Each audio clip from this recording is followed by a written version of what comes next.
Angibingelele bafowethu. Ngenza le video ngoba ngiyabona ukuthi sekubuye ngathi abantu bayisaba ukukhuluma. Lo hulumeni okhona njengamanje uhulumeni obudedengu, uhulumeni ocareless. Uma ubuka isimo esenzeka lapha eJohannesburg eGruleni nje to be specific, inonsense ethandwa uhulumeni, yonke uhulumeni ayifunayo ke le.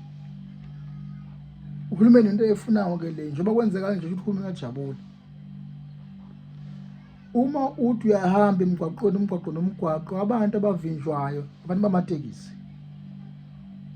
uhulumeni uma ngabe khipha amaphoyisa ngathi wanika instruction ukuthi awaphuthuma abambe odriver amatekisi. Lento yenza uhulumeni nje noma lento eyenzeka manje eGruleni akusiyo into okufanele sibukele kude, kwesinye indawo izokufika futhi. Kodwa futhi uhulumeni akufuzile uhulumeni athi wegxeka amatekisi kuphela uba ngeke uzwe nje uMEC lapha eGauteng ukuthi uyashiplika ukuthi uba umtshali mangabe efuna ukuphaka impi bazomfundisa umthetho. Umuntu ngeke umtshele umuntu ngebhizinisi lakho ukuthi akenzini. Yes, anga-operate endaweni yakho but igcina usuku ibhizinisi lakhe. Uma bethi abasebenzi ngenxa yezizathu zenu enizaziyo njengohulumeni njengomthetho.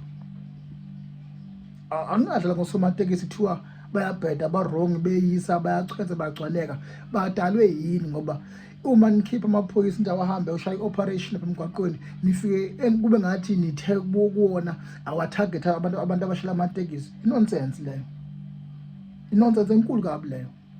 Gcina nje ngci ukuthi nihlukumeza abantu bamatekisi ngoba lo msebenzi oniwenzayo ukuthi nishaye ngasese kuze kuxabana laba bama-Uber namatekisi nje umoya ongezwa ukhanda na yini futhi.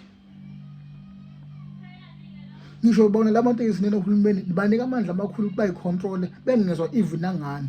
Manje sebanihlula futhi manje seniyabagxeka futhi senithi ba-wrong bayabheda ekubeni futhi niqaleni anizange nikwazi ukuthi nibanqande ngesikhathi ninamandla ukuthi nibanqande. Buka manje chitheka igazi ngapha la eThekwini eClermont 2 ushawe phansi ngesibhamu oyedwa ushonile uma kuthiwa ngathi ubanga nezibe esibhedlela. Zigxekeni nina uhulumeni lento eniyenzile yimeleni ke namhlanje ingangani.